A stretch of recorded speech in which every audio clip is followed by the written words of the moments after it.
Bienvenidos a la agenda económica de esta semana acá en CNN Chile. Primer día hábil de mayo y como todo primer día hábil vamos a conocer el IMASEC que publique el Banco Central. Será el IMASEC de marzo, así que si el ente emisor es puntual a las 8:30, vamos a poder mostrarles la cifra al final de esta agenda económica AM. La que comenzamos mostrando el debate por el salario mínimo que por supuesto se tomó la marcha del 1 de mayo, el Día del Trabajador. Recordemos que ese debate puede estar algo ralentizado debido a que se espera que las pymes también tengan una postura de acuerdo a el alza en el salario mínimo, que debería llegar a 500.000 pesos para julio del próximo año. María Paz Ortiz tiene el resumen.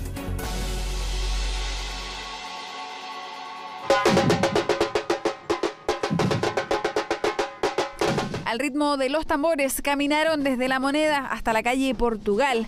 Marcha pacífica de la CUT, sin incidentes registrados. La única excepción fue un reclamo ciudadano. A los carabineros que le dispararon, sordo pudo, le dispararon por la espalda, están libres. Esa fue la ley Retamar que firmó el Partido Comunista. Un año más de conmemoración. Trabajadoras y trabajadores de la salud, de la educación y tantos otros rubros, además de gremios y sindicatos, salieron a la calle en Santiago y también en regiones. La consigna era clara: acelerar la aprobación del trámite para el aumento del salario mínimo. Lamentablemente, por parte de algunos parlamentarios, se ha entrabado la discusión del salario mínimo. Se ha ido dilatando y eso nos llama bastante la atención y lo vemos con preocupación. Efectivamente, necesitamos seguir avanzando, necesitamos seguir fortaleciendo el salario, porque el salario, estamos convencidos, que genera también formalización. El gobierno, en tanto, inició la jornada en el Hospital del Trabajador. Allí el presidente Boric visitó a algunos de los pacientes y encabezó una ceremonia en la que destacó que los mayores avances de su gobierno han sido en materia de derechos laborales. Además, invitó a los trabajadores a organizarse. La aprobación de la reducción de la jornada laboral a 40 horas. Promulgamos la ley corta de la PGU para beneficiar a 70.000 personas más y estamos tramitando el aumento de la pensión garantizada universal a 250.000 pesos. Por eso yo los invito a los trabajadores y trabajadoras en este día a organizarse, a hacer y conformar sindicatos, a dialogar también con las empresas. Más tarde en la marcha, la ministra del Trabajo retomó la discusión por la aprobación y la aplicación del aumento del salario mínimo a 500.000 pesos a junio de 2024, haciendo un llamado a los parlamentarios para sacar la ley sí o sí dentro del mes de mayo. Con un salario mínimo de 500.000 pesos, nos habría gustado haber tenido la ley publicada para este 1 de mayo, pero esto tiene sus tiempos también. Y el debate en el Parlamento también enriquece los proyectos. Lo que sí queremos pedirles es que lo hagamos rápidamente, porque sin duda cuando se piden certezas, los 906.000 trabajadores que ganan el salario mínimo también necesitan certezas y necesitan saber cuánto se les va a pagar a fines de mayo y los empleadores cuánto van a tener que pagar. El diálogo tripartito sigue siendo necesario y desde la vereda de los empresarios sigue siendo importante revisar los impactos y dar seguridad a las pequeñas y medianas empresas en el tránsito a los 500.000 pesos de salario.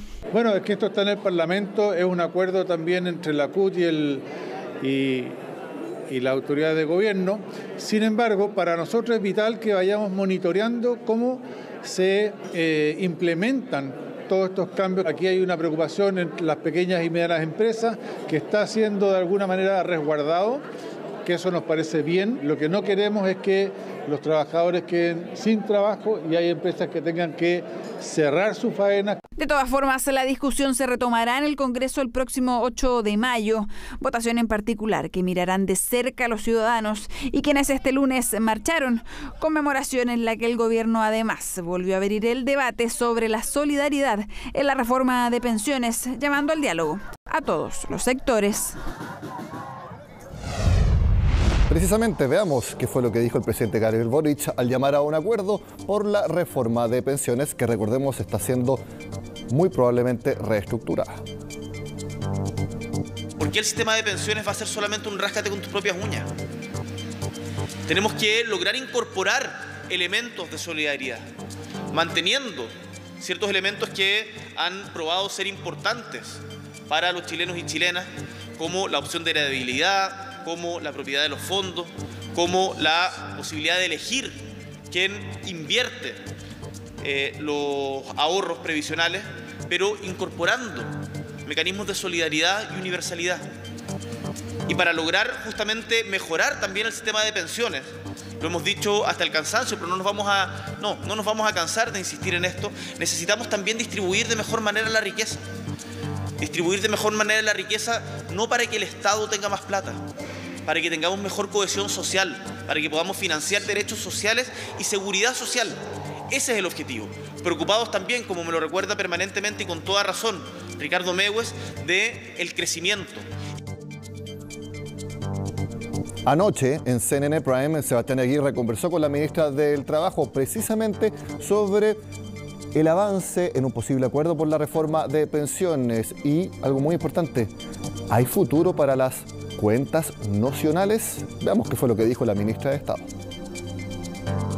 La propuesta que nos hizo llegar Chile Vamos, la verdad es que es muy poco alentadora en el fondo de lo que se propone. ¿En qué sentido?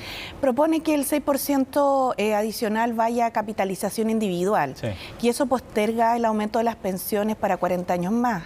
Esta semana también conocimos la propuesta de lo que se denomina la marraqueta, ¿no?, de depositarle 2 millones de pesos a cada hijo nacido vivo, también por parlamentarias del sector.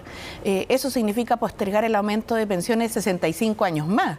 Cuando esos niños, cuando esos bebés se jubilen, son medidas complementarias, ¿no? Claro, del entonces fondo. Tenemos que ponernos de acuerdo en lo principal, ¿no? Y es si vamos a subirle las pensiones al 1.400.000 personas que hoy día está pasándola mal, y en particular a las mujeres.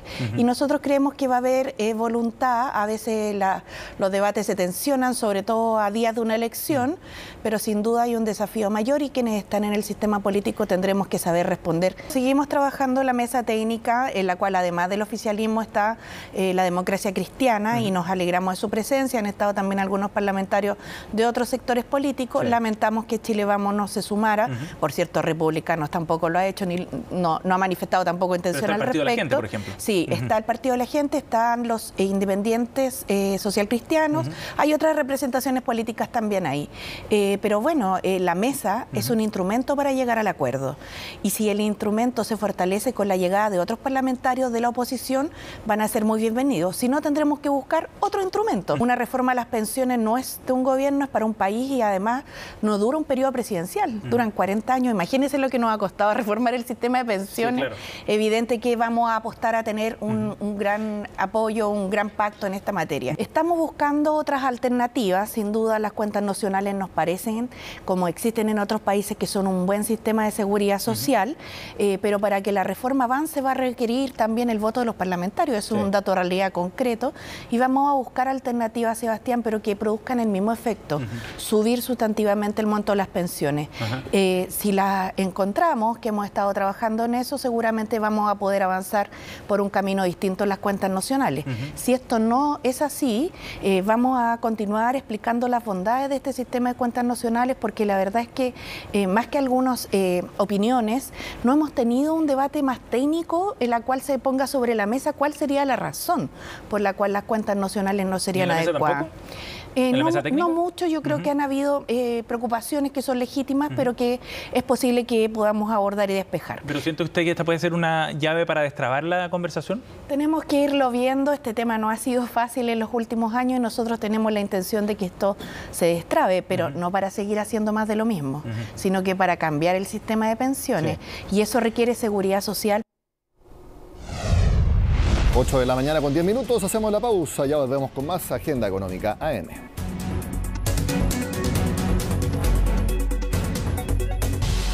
Al igual que el fin de semana anterior, el que acaba de terminar, se habló mucho de litio dentro de la estrategia nacional para su desarrollo que impulsa el gobierno. Por ejemplo, en Tolerancia Cero estuvo la ministra de Minería hablando de distintos aspectos, tanto políticos como por ejemplo de la eventual sociedad entre el Estado y SQM, algo que hubiera sido impensable hace algún tiempo, y también sobre la estrategia que hay en cuanto a la participación del Estado, ya sea mayoritaria o minoritaria, en la producción misma del mineral no metálico. Veámoslo en el siguiente informe.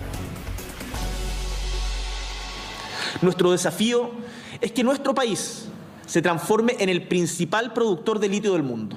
De esta manera, el presidente Gabriel Boric anunciaba una iniciativa que venía prometiendo desde su campaña, la Estrategia Nacional del Litio. La idea ha generado debates y acuerdos, pero también dudas, puntualmente con las empresas Albemarle y SQM, que son las que en este momento operan en el Salar de Atacama y con las cuales habrá que llegar a acuerdos. Lo que está absolutamente claro es que lo que ocurra en el Salar de Atacama a partir del 2030 no es igual a lo de hoy día. Y por lo tanto, allí va a haber una asociación público-privada, cualquiera que ésta sea, con la empresa cualquiera que sea. La propuesta del gobierno plantea también la creación de la Empresa Nacional del Litio, un proyecto que está sujeto al tiempo en que se demore su legislación en el Parlamento. Por esa razón, desde el Ejecutivo dicen que se puede llevar a cabo la estrategia en paralelo a la discusión de esta empresa estatal. ¿Por qué es necesario igual? Porque alguien podría decir, bueno, y si se puede hacer así, ¿por qué vamos a hacer la empresa? Y el tema es que queremos fomentar una industria que hable y que también trabaje desde aguas arriba hacia aguas abajo, que participe en toda la cadena. Declaraciones que al parecer no distan mucho de lo que piensa la población. El 47,9% de los encuestados por Pulso Ciudadano está de acuerdo con la creación de la Empresa Nacional del Litio, mientras el 20,7% se opone. Apoyo a la ministra de Minería, entiendo que ella está haciendo un buen trabajo, hemos estado conversando constantemente con ella, también con las autoridades locales, y por supuesto vamos a estar muy atentos a cómo se va desarrollando este proceso. Necesitamos dos factores, que es el factor tiempo y también cuántos son los recursos reales que van a ingresar al Estado. Esos recursos deben ser lo máximo posible y dejar a los privados con su expertise y su desarrollo para que puedan desarrollar tranquilamente esta empresa. Pero desde el gobierno han sido claros, se les otorgará contratos de explotación a Enami y Codelco. Además, el proyecto para la creación de una empresa nacional del litio será sí o sí presentado. Todo esto después de una consulta a las comunidades y miembros involucrados en el tema. El tema del litio debe ser una discusión pronta y sobre todo, si es que hoy no tenemos esta empresa nacional del litio y queremos trabajar, se puede. Yo creo que acá debe haber voluntad del Ejecutivo. Es indispensable tener una empresa nacional del litio. No le podemos endosar esta responsabilidad ni a Codelco ni a Enami, que en los últimos años, en la actualidad, tiene una pésima administración de lo que significan estas dos empresas estratégicas para el bienestar de nuestro país. Lo cierto es que al parecer hay voluntad desde el mundo privado a conversar sobre el tema. Eso confirman en la Confederación de la Producción y del Comercio.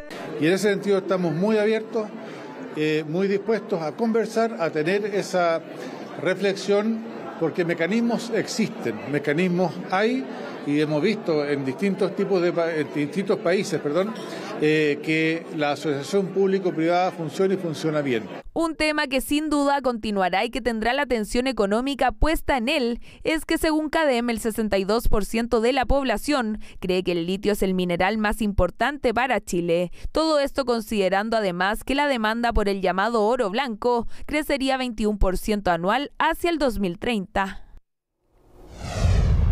Conversamos ahora en Agenda Económica AM con el presidente de la Comisión de Hacienda del Senado, el senador Ricardo Lagos Weber, a quien vemos en pantalla. Senador, gracias por estar en CNN Chile. Buenos días.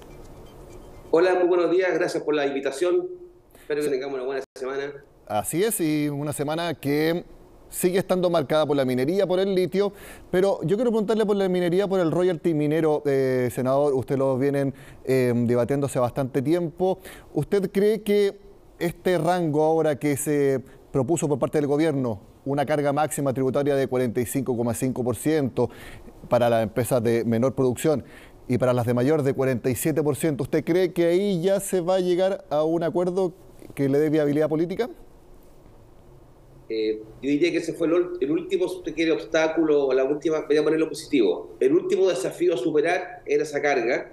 Logramos en la discusión, tanto en la Comisión de Minería, para ser bien justo, del Senado, básicamente ahí se logró un acuerdo muy importante, un avance muy sustantivo. En Hacienda hemos agotado eso. Yo diría que ese último aspecto me parece que está dentro de un margen razonable, ¿ya? Yo esperaría que pasada esta semana, que es distrital regional, donde tenemos las elecciones el próximo domingo, toda elección genera siempre algún tipo de ruido a la hora de llegar a entendimiento o tomar ciertas definiciones. Yo espero que cualquiera sea el resultado que ocurra ese día domingo, la semana inmediatamente siguiente, podamos votar en la Comisión de Hacienda el proyecto y que vaya a la sala del Senado la semana próxima. Mira lo que estoy diciendo, optimista, y de ahí a la Cámara de Diputados, tercer trámite y aprobarlo como va a salir del Senado. Estoy relativamente optimista. Eso por el lado del royalty minero. Tenemos varios temas para conversar con el senador.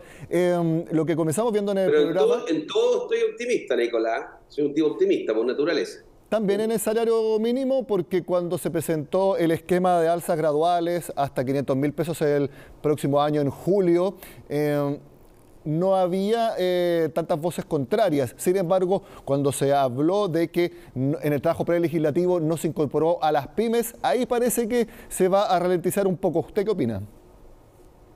Me voy a quedar con las últimas declaraciones de la ministra Janet Jara, la ministra del Trabajo, que por lo demás yo creo que transversalmente es una persona evaluada o considerada que escucha, que tiene capacidad de entenderse, entendiendo que todos tienen limitaciones. Y yo creo que en materia de salario mínimo se va a presentar un proyecto en paralelo y ella dijo, el gobierno va a apoyar a las pequeñas y medianas empresas en esta transición hacia una alza gradual, pero adelantando el calendario a 500.000 pesos. Ya, el gobierno está consciente, yo soy senador, pero apoyo al gobierno, estoy consciente que tenemos que hacer algo con las pymes. Porque si bien es cierto que son alrededor de 800.000 chilenos y chilenas que ganan el salario mínimo, la gran mayoría de ellos trabajan o tienen su empleo en una pequeña empresa. En consecuencia, es ahí donde va a poner el foco y el gobierno en esto, lo que yo todo que he escuchado, lo que han dicho públicamente, lo que nos dicen en reuniones que hemos tenido, se van a ayudar a las pymes, van a encontrar un mecanismo, como lo hicimos en el pasado, entre paréntesis, Nicolás, que también se dio un apoyo temporal para poder hacer frente a un elemento clarísimo de aumento del costo de la mano de obra. Pero con gradualidad y un apoyo vamos a poder hacerlo. Actualmente, y en eso el gobierno no está incorporado en el proyecto actual, pero se va a incorporar una ayuda a las pequeñas y medianas empresas. Eso es un compromiso que me pareció leerlo, no sé si ayer o hoy día ya, uno lee tantas cosas, de la ministra Jara, en unas declaraciones. Sí, uno imagina entonces que actualmente está el programa Chile Apoya, que se le da un subsidio a las pymes precisamente para el pago del salario mínimo. ¿Uno esperaría que ese mismo programa entregue un aporte mayor y ahí se zanjaría el tema? Es una alternativa. Lo que yo no quiero es pautear al gobierno porque puedan decir que el presidente de la Comisión de Hacienda del Senado dijo una cosa y tal vez el gobierno está pensando un mecanismo similar, distinto. No. Lo que quiero decir es, yo me quedo con lo medular, va a haber un apoyo a la pequeña y mediana empresa. ¿Para qué? Para ayudar a que sea una realidad el aumento del salario mínimo hasta 500.000 pesos de aquí al año que viene. ¿Ya? Y para eso quedó claro, el diagnóstico compartido, que hay que poner algo de recursos y algo de apoyo. Si es el mecanismo actual de Chile Apoya u otro, espero que lo conozcamos también, aquí quiero apurar un poquito al gobierno, a la brevedad también, para que ayude a despejar precisamente la aprobación en la Cámara de Diputados y después en el Senado. Entonces, me imagino que si son proyectos distintos, vamos a tener que trabajar casi en paralelo los dos temas. No hay de otra en ese. Muy bien, ya vimos royalty minero, vimos salario mínimo. Senador, veamos pensiones. Y en esto yo creo que el gobierno también se va a ver bastante apurado. Obviamente todo esto se va a ver, como usted dice, después de la semana distrital y después de las elecciones. ¿Usted por dónde ve un acuerdo para la reforma de pensiones? Porque me imagino coincidiremos en que, como están actualmente las posiciones en el Parlamento, el proyecto tiene que ser bastante modificado. A ver, sí. Hay un sector y los cuales yo entiendo que tenemos que tener una reforma estructural del sistema de pensiones en Chile. Y lo digo con mucho respeto, no se trata de peinar el sistema actual. No se trata de descarmenarlo, de hacer una partidura al medio en vez de al lado. No, se trata de hacer algo un poquito más estructural. Y para esos efectos hay que introducir el elemento de solidaridad que hoy día solamente lo tenemos con respecto a veces a los sectores no contributivos. Ya hemos avanzado en introducir más solidaridad. Y acá tenemos una diferencia con la oposición respecto al destino de los fondos, la administración de los mismos. ¿Ya? Y en este esquema lo que yo veo es lo siguiente. Primero, desde el punto de vista 100% político, si yo quiero avanzar con mi propuesta, no teniendo mayoría en el Parlamento, y también tengo que escuchar lo que dicen los chilenos, uno puede tener maneras distintas de escuchar, algunos escuchan a partir del resultado del 4 de septiembre pasado, el plebiscito, que yo creo que es un poquito exagerado, tomar ese resultado como para decir esta es la posición que quieren los chilenos. Pero dicho eso, yo también escucho esa parte.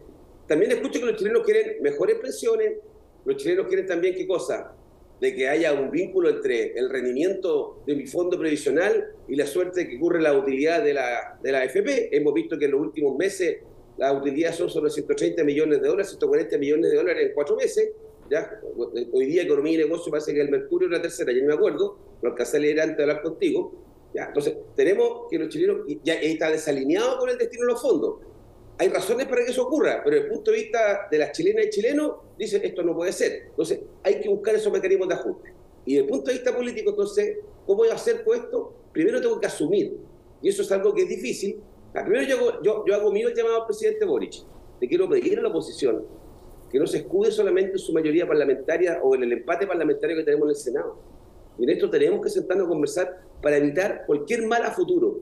Si aquí los entendimientos no es solamente para invertir en el resultado de una política concreta, que puede ser el ingreso mínimo, puede ser el litio, puede ser la reforma de pensiones, es para invertir en estabilidad, es para invertir en seguridad, es para invertir en la previsibilidad de lo que ocurra mañana, es para dar señales de inversión. Y por eso es que tenemos que hacer un esfuerzo todos. Y el todos, que pareciera en el discurso del presidente, que yo comparto que estaba dirigido mucho a la oposición, yo también lo hago extensivo a sectores del gobierno, del cual yo soy parte, de que hay que a veces ajustarse a la realidad. Senador. No tengo mayoría en el Parlamento. Hay que avanzar en la medida de lo posible y a veces, sin renunciar a ninguna convicción, hay que dejar de lado algunas políticas de nicho identitaria y entender de que para avanzar tal vez tengo que reducir el universo de lo soñado para seguir dando la batalla más adelante por todo el 100%. Pero ahora me tengo que conformar con el 70% de lo que ando buscando. Senador, en ese aspecto yo he conversado con colegas suyos en el Congreso y coinciden en que